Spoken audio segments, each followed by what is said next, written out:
Have you allowed any dreams to get buried in you? At one time, you believed you could do something great. I do not believe that any of us have dreams that were not given to us for the purpose of accomplishing those particular dreams. All of us have things that we're believing for, something that we want to accomplish. Deep down, we know it's a part of our destiny. We can feel it so strongly. But then we hit some setbacks. We didn't get the promotion. The medical report wasn't good. Or a relationship didn't work out. Life has a way of pushing our dreams down. They can become buried under discouragement, buried under past mistakes. It's easy to settle for mediocrity even though we have all this potential buried on the inside. What did you used to be excited about? Now you think it's been too long, it's too big, it's not possible. You don't think you could write the book, finish school, see a marriage restored, start the business. No, get your passion back. You have not missed your opportunity. You have not had too many bad breaks. You're not lacking. You didn't get shortchanged. When God breathed life into you, He put in you everything you need to fulfill your destiny. Get your shovel and start digging that dream out. Some of you have done this so long, you need a backhoe. You need some heavy equipment. That dream is way deep, but you can dig it out. You can bring it back to life. It starts in our thinking, in what you're believing, in what you're saying. No more, it's never going to happen. I'll never break this addiction. I'll never live in a nice house. I'll never finish college. See, sometimes we can't say, I can do that. But what we can say, that it's possible that I can have my dream as we run toward it, as we work on it day in and day out. That in the process of working on your dreams, you are going to incur a lot of disappointment, a lot of failure, a lot of pain, a lot of setbacks, a lot of defeats. But in the process of doing that, you will discover some things about yourself that you don't know right now. What you will realize is that you have greatness within you. What you'll realize is that you're more powerful than you can ever begin to imagine. What you will realize is that you are greater than your circumstances, that you don't have to go through life being a victim. It's possible for you to live your dream. It's necessary that you associate with winners, that you work your system, that you are relentless, that you never give up. It's you. You've got to take personal responsibility. You've got to make it your personal business to make it happen. And you've got to resolve within yourself that I can do this, that it's hard, but you've got to say, I'm the one. When you have a dream, you're going to have some detractors. People will get jealous, try to make you look bad, try to talk you out of it. Say things like, you really think you can get that promotion? You don't have the experience, the talent. I don't think so. Let that go in one ear and out the other. People don't determine your destiny. I say this respectfully, but sometimes your relatives won't celebrate you. Sometimes the people closest to you will be the least supportive. Don't get distracted fighting battles that don't matter. Trying to prove to them who you are, trying to convince them how they should be for you. You don't need their approval. What stirs them up is the fact that you're moving forward, pursuing your destiny. They would love to convince you to keep your dream buried so you don't rise higher and make them look bad. They don't realize God has put dreams in them. If they would stir it up, they could fulfill their purpose. Successful people, people that have a dream, don't waste their valuable time looking at what everybody else is doing. They're too busy focused on what God has put in their own heart. Bottom line, the enemy targets people who have a dream. He'll use opposition, discouragement, delays, jealousy, everything he can to try to convince you to bury that dream. If you're going to reach your highest potential, You have to make up your mind that you are in it for the long haul.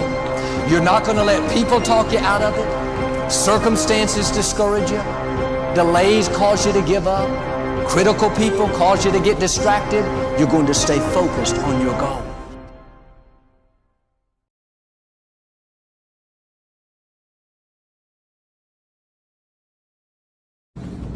Here's the big challenge of life. You can have more than you've got because you can become more than you are. That's the challenge. And of course the other side of the coin reads, unless you change how you are, you'll always have what you got. I have found in my experience that income does not far exceed personal development. Now sometimes income takes a lucky jump. But sure enough, unless you grow out where it is, it'll usually come back where you are. Life has strange ways. If somebody hands you $1 million, best you become a millionaire quickly, so you get to keep the money. Otherwise, sure enough, it'll disappear. Somebody once said, if you took all the money in the world, divided it up equally among everybody, it would soon all be back in the same pockets. Incredible. Success is something you attract, not something you pursue. Success is looking for a good place to stay. So instead of going after it, you work on yourself. Personal development. See, the major question to ask on the job is not what are you getting. The major question to ask on the job is what are you becoming? See, the big question is not what am I getting paid here. The big question is what am I becoming here? Because true happiness is not contained in what you get. Happiness is contained in what you become. So that's our major subject for tonight, personal development. Of all the assignments Mr. Schoaf gave me at age 25, this was probably the most difficult. In fact, I'm still working on this one. I think it's an unending challenge to see what you can become. The next subject is called Basic Laws. And it's good to study the basics. And I call these basics primarily because they come from the Bible. Now, I'm not a theologian or a minister, and that'll be apparent. But Mr. Schoaf taught me that the Bible was a good textbook for ideas and stories and success equations, how to live the better life. I found out that was true. He also taught me that the Bible is as practical as it is spiritual, and I found out that's true. If you look at your bank account and your income and you're not happy, there's several places in the Bible to check to see what the heck's wrong so you can make the changes. And we're going to cover some of those tonight, called basics. Okay, the next subject is my favorite, setting goals. Mr. Schoaf taught me how to set goals. What a favor that was. One morning at breakfast, shortly after I met him, he said, Jim, let me see your current list of goals, and let's go over them and talk about them. He said, maybe that's the best way I can help you get a better direction started. And I said, I don't have a list. He said, well, is it out in the car or home somewhere? I said, no, sir. I don't have a list anywhere. He said, well, young man, that's where we got to start. He said, I can tell you right now, if you don't have a list of your goals with you, he said, I can guess your bank balance within a few $100s. Which he did. And that got my attention. I said, you mean my bank balance would change if I had a list of goals? He said, drastically. That day I became a willing student how to set goals. And sure enough, learning how to set goals changed my life. And I often wondered why no one had ever taught me how to set goals up until age 25. I went to high school, but if they offered it, I missed it. I went to college for a year, never heard it. I worked for Sears. Really. And to my knowledge, Sears never taught it. Right? How to set goals. So here I am, age 25, married, my family's starting, I've been to college, I'm working, and I still don't know how to set goals. But fortunately, when I was 25, I met the man who taught me how, and it revolutionized my whole life. Economically, socially, personally, it's incredible. So I want to share with you tonight what Mr. Schoaf shared with me, how to set goals. It can be a life changer. Okay, the next subject is the negative part of the seminar. Life is part negative, so we got to talk about the negative. And this subject is called diseases of attitude. Diseases of attitude. There's a lot of things that can wreck your chances to do well. We live in a rather dangerous world, so you got to be not only wise, you got to be careful. Now, attitude diseases are just as bad as physical diseases, right? High blood pressure, heart trouble. I mean, a lot of things lace your chances to do well. So you've got to be careful. And attitude diseases are deadly. I mean, they'll destroy all the good things you start. Okay? So we'll go through those attitude diseases, how to spot them, how to look for them, what they are, and the cure. And I'm a pro on these because I've had them all, so I can give you excellent advice on these. Now, the last subject we're going to consider tonight is called the day that turns your life around. The day that turns your life around. And under this subject, we're going to talk about the emotions that can change your life. Human beings are emotional creatures, and emotions are powerful for life change. Now, of course, emotions are so powerful they can go either way on you. Emotions can either build or destroy. So you really have to employ emotions properly. We call civilization the intelligent management of human emotions. If you can intelligently apply your emotions in the right direction, no telling what can happen. Could turn your life around one day would be sufficient. So we'll talk about those. Okay. Now that's a lot to cover in one evening, but we'll keep at it here and see if we can't get it all done. I'd like to have you now jot down the theme of the seminar. Every seminar should have a theme, I guess. We've got one. It's on some of our literature if you happen to notice it, but if you didn't, for your notes, here it is. The theme of the seminar goes like this: the major key to your better future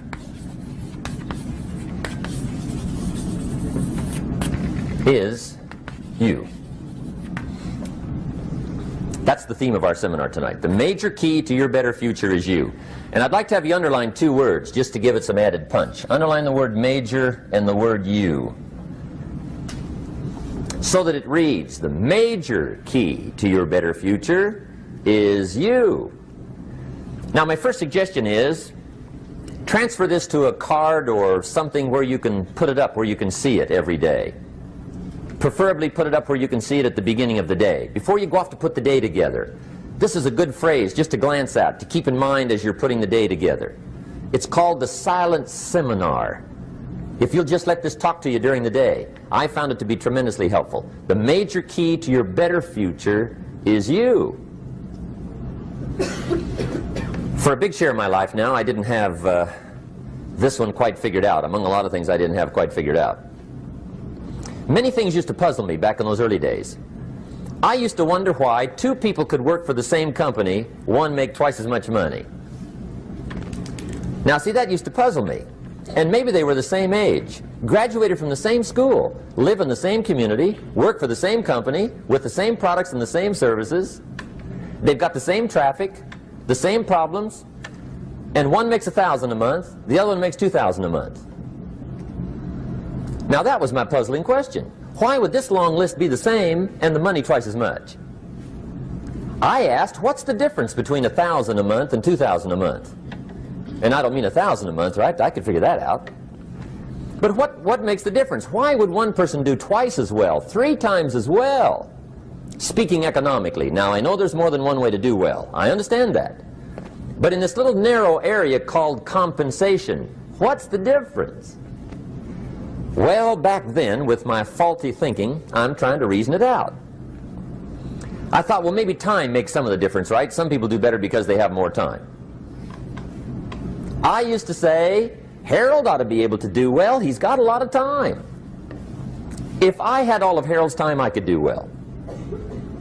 Now, that's got to be dumb, right? Number one, you can't get somebody else's time. A guy says to me one time, he says, you know, if I had some extra time, I could make some extra money. I said, then forget it. There isn't any extra time. Hey, when the clock strikes 12 midnight, that about wraps it up, right? I mean, you can look around the gongs there for a little more, but it's over. You say to the guy, what are you doing? He says, I'm looking for extra time. See, they'll come and take you away, right? There isn't any more time.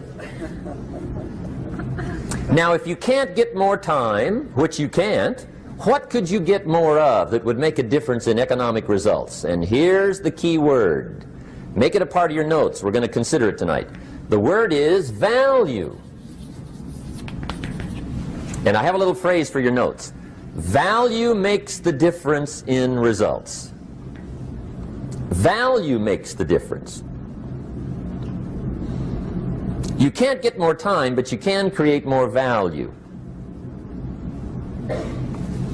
Now, here's the first lesson of economics. Everybody should learn it from the time they're old enough to understand what a dollar means, how to earn one, how to get one, how to keep one, what to do with it. First lesson of economics. We primarily get paid for value. That's lesson one. Bringing value to the marketplace, that's how you get paid. You don't get paid for the time. I know it takes time to bring value to the marketplace, but you get paid for the value, not the time. Now, since that's true, here's one of the key questions of the evening. Is it possible to become twice as valuable at the marketplace and make twice as much money in the same time? Could you become 3 times as valuable? Make 3 times as much money in the same time? Is that possible? The answer is yes, if. And it's always if, right? Life is known as the big if. Harry Truman once said, life is iffy. How true. And here's the big if we're going to consider it tonight. It's possible to do much better at the marketplace if you go to work primarily on yourself. And that's the theme of our seminar tonight. Learning to work primarily on yourself. People have asked me for the last 24 years, how do you develop an above-average income? And the answer is, become an above-average person. Develop an above-average handshake. Some people want to be successful, they don't even work on their handshake. As easy as that would be to start on. They let it slide, they don't understand. Develop an above-average smile. Develop an above-average excitement. Develop an above-average interest in other people. Develop an above-average intensity to win. See, that'll change everything. Probably one of the most frustrating experiences in life is looking for an above-average job with above-average pay without becoming an above-average person. It's called frustration.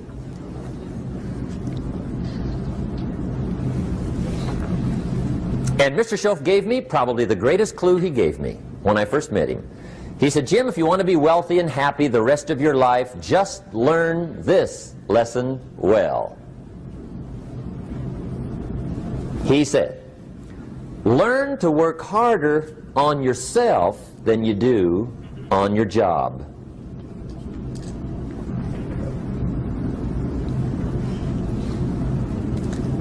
Then Mr. Schoaf gave me probably one of the most important clues among so many things he taught me, but this was in those early days. Mr. Schoaf was very kind, but he was also very abrupt. And he had these interesting questions to ask. I'm giving him a little rundown one day on how things hadn't worked out for me. He said, Mr. Rohn, I've got the answer for you if you will listen carefully. And listen carefully I did that day and for the next 5 years. If somebody's wealthy and happy, you gotta listen. He said, Jim, I've only known you a short time. But he said, it's already my honest opinion that for things to change for you, you got to change.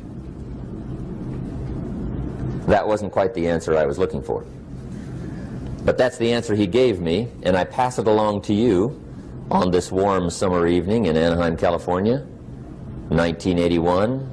For things to change for you, you've got to change. Otherwise, it isn't going to change.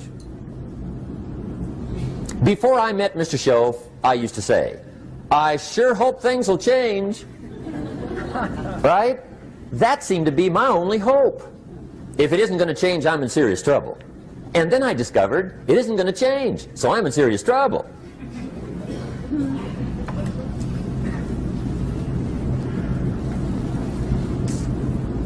See, I can tell you what the 80s are going to be like. You have dropped into the right place. I did a seminar one time for Standard Oil executives and management in Honolulu. And we're having a conference one day on this big conference table. And one of them said to me, "Mr. Rohn, you know some fairly important people halfway around the world. What do you think the 80s are going to be like?" I said, "Gentlemen, I do know the right people. I can tell you." So they all listened very carefully. And I said, "Gentlemen, based on my wide experience, I can really honestly say to you, in my opinion, in the 80s, it's going to be about like it's always been." Aren't you glad you came? That's inside. I don't pass that around just everywhere. Now, of course, I said that to make a point, but I also said it because it's accurate. It's going to be about like it's always been. It isn't going to change. The tide comes in, and then what? It goes out. For 6,500 years that we know of, recorded history, and probably long before that. So it is not going to change. It gets light, and then what? It turns dark. 6,500 years. See, it's not likely to change. And we're not to be startled by that. If the sun goes down, the guy says, "What's happened? What's happened?" It means he hasn't been here long, I guess, right? It always goes down about this time. The guy says, "Well, I don't like that arrangement." Well, you got to talk to somebody besides me, right? It gets light, then it turns dark. In rotation, the next season after fall is what? Winter. Pray tell, how often does winter follow fall? Every year regularly for the last 6,500 that we know of. See, it is not going to change. Now, some winters are long, and some are short, and some are hard, and some are easy, but they always come right after falls. It isn't going to change. Sometimes you can figure it out, sometimes there's no way to figure it out. Sometimes it goes well, sometimes it gets in a knot. Sometimes it sails along, sometimes it gets in reverse. See, that's not going to change. The last 6,000 years reads like this: opportunity mixed with difficulty. That's how it reads. It isn't going to change. The man says, "Well, if it isn't going to change, how will my life ever change?" Answer, when you change. And whether I'm talking to high school kids or business executives, my message is always the same. And it goes like this: the only way it gets better for you is when you get better.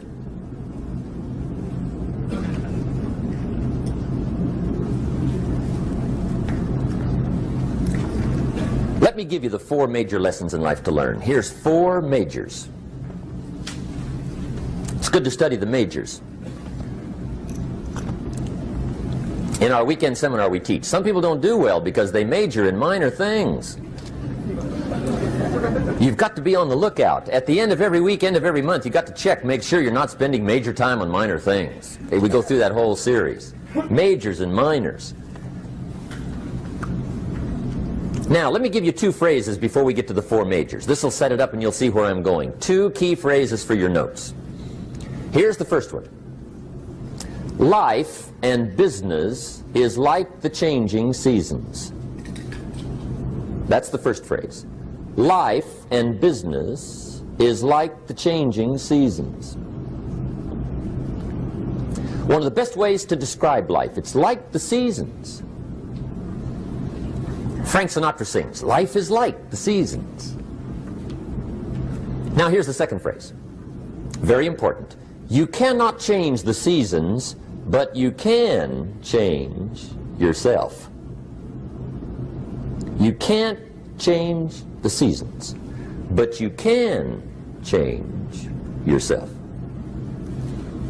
And see, that's how life gets better for you, not by chance, but by change. Now, here's the 4 major lessons in life to learn. I've got my first book finished, came out a couple of weeks ago. This is in it, the 4 major lessons in life to learn. Here they are. Number 1, learn how to handle the winters. That's lesson 1. They come right after falls. with regularity. Some are long and some are short and some are hard and some are easy, but they keep coming. You must learn to handle the nights. They come right after days. You must learn to handle difficulty. It comes right after opportunity.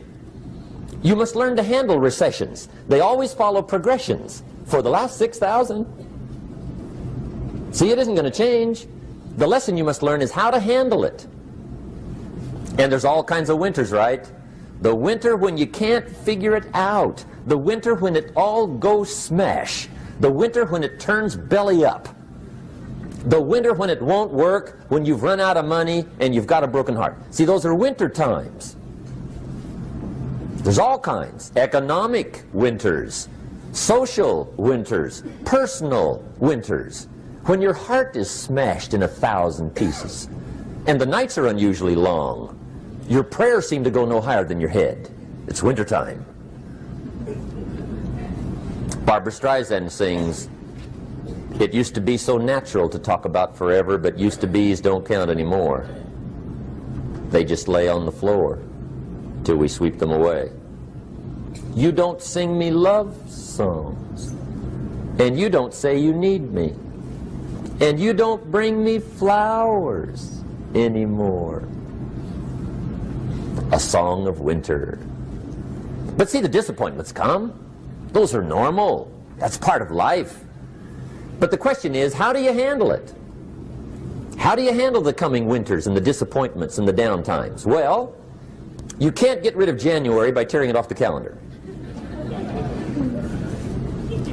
But here's what you can do. You can get stronger, you can get wiser, and you can get better.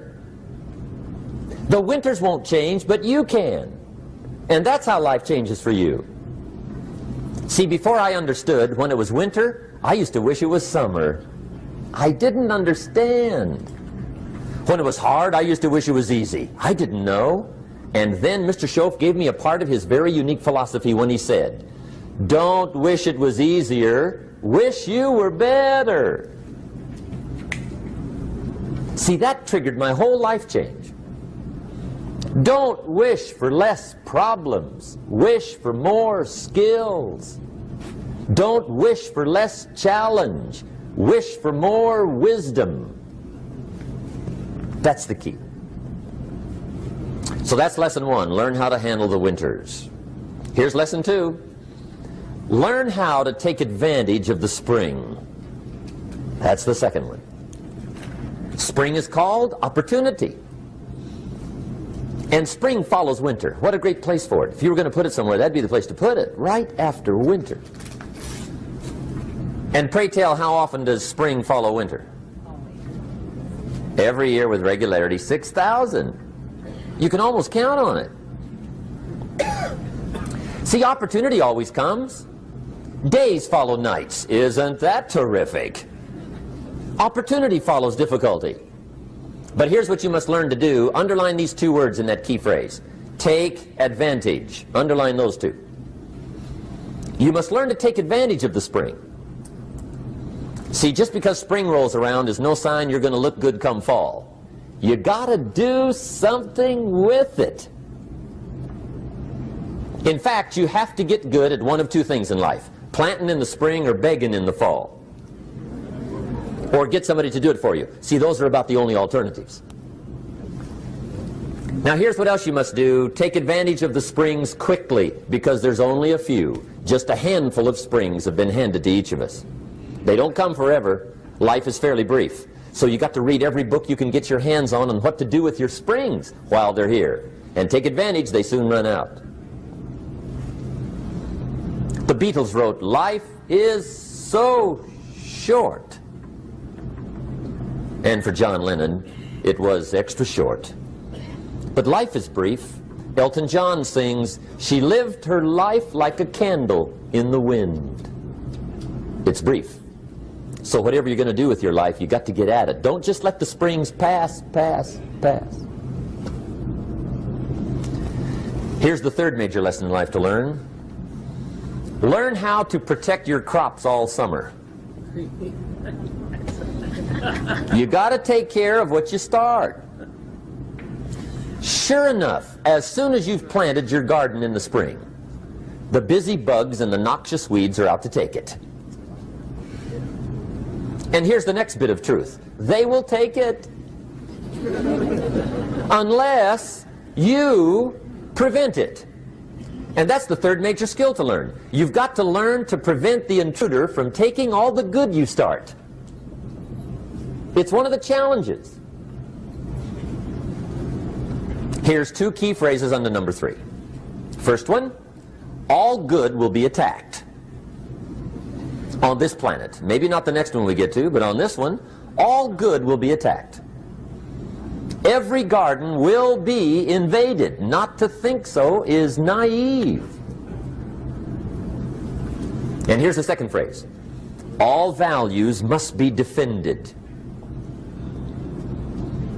Political values, social values, community values, family values, marriage values, friendship values, business values. Every garden must be tended all summer. Third major lesson. Now here's number 4. Fourth major lesson in life to learn. Learn how to reap in the fall without complaint. Learn to reap come harvest time without complaint. Take full responsibility for what happens to you. It's one of the highest forms of human maturity, accepting full responsibility. It's the day you know you've passed from childhood to adulthood, the day you accept full responsibility. And another note, learn to reap in the fall without apology. Without apology if you do well, and without complaint if you don't. That's maturity. I used to have that long list of reasons why I wasn't doing well. To explain. You got to explain, right? Otherwise you're going to look bad. I used to have this funny list called Reasons for Not Looking Good.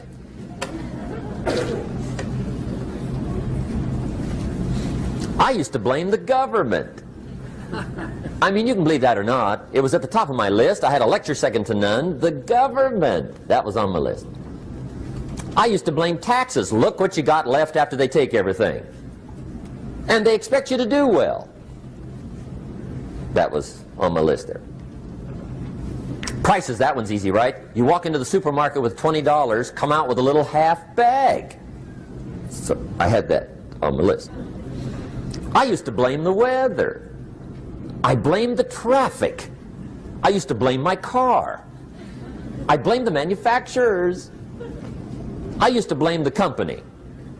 I blamed company policy. I used to blame the training program. I blame my negative relatives. They were always putting me down. I blame my cynical neighbors. They're just selfish, looking out for themselves. Won't loan you money? They were on my list.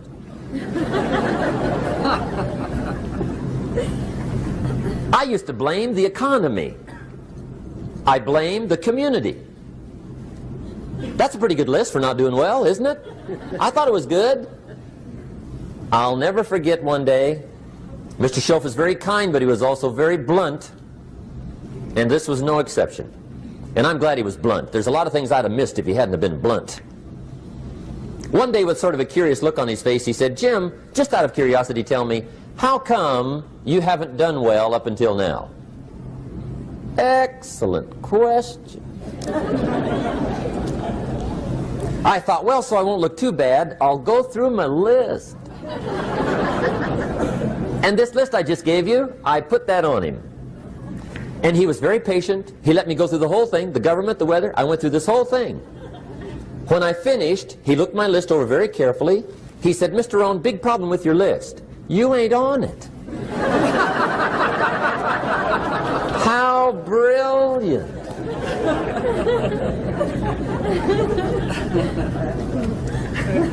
When I went to work for him a few months later, I learned very quickly to tear up my list, reasons for not doing well, and I threw it away. And I got me a fresh piece of paper. And I put one word on it. Me. There's a black heritage spiritual that says it's not my mother nor my father nor my brother nor my sister, but it's me, oh Lord, standing in the need of prayer. See, I used to blame everything outside. And then let me give you a little philosophy that helped turn my life around. For your notes, here it is. It's not what happens that determines the quality or the quantity of your life. It's not what happens.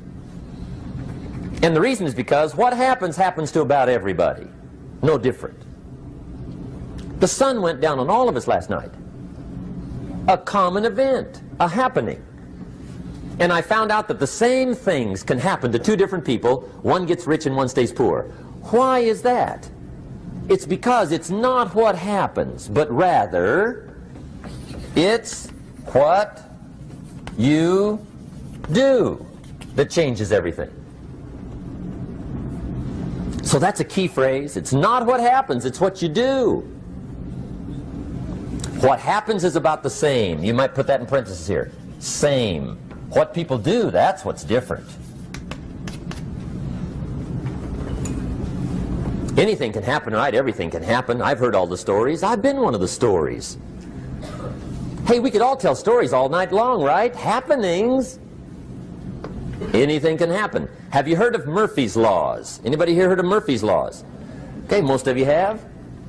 Murph had these laws. One of them was, if anything can go wrong, it will. That's one of Murphy's Laws. He was not one of the great positive speakers of the day. But anyway, it's still true though, right? Anything can go wrong, everything can go wrong. For sure. I've fallen out of the sky so many times. Once to the tune of a couple of million. Devastating. Took me a while to survive that one. Now, it wasn't all that much, but it was all I had. Right? I mean, that's when it's much, right? When it's all you got. If you got 3, 2 go, you got 1 left, you ain't looking that bad. But when it all goes. Has anybody been there when it all went? Anybody? Come on, the rest of you liars. Go ahead. Hey, we've all been there, right? When it all went. Of course, it used to be a long time ago, right? When you ran out of money, got to 0, you were all through. Heck, now you can whistle right on by 0, right? I mean, they will bury you. That's what they will do.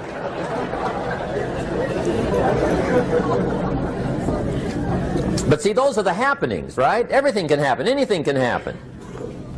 But it's not the happenings. It's what you do about it. Somebody says, yeah, but you don't understand the disappointments I've had. Come on. Everybody's had their share. Disappointments are not special gifts reserved for the poor. Everybody has them. The difference is what you do about them. It's not the weather. I used to blame the weather, and I discovered it rains on the rich. So see, that won't help. 2 men wake up one morning, there's a rainstorm on. One of them looks out his window, sees the rainstorm, and he says, wow, what a storm. With weather like this, they can't expect you to go out and make sales. He stays home. Same morning, the other guy looks out his window, sees the same storm, says, wow, what a storm. But he says, you know what, with weather like this, what a great day to go out and make sales. Most everybody will probably be home, especially the salesman.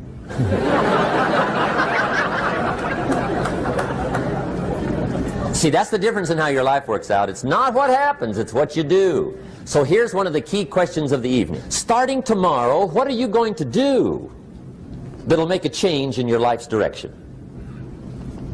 Good question. What are you going to do starting tomorrow that'll make a difference? Now see, if you don't do something starting tomorrow that'll make a difference, guess what? It's gonna be the same.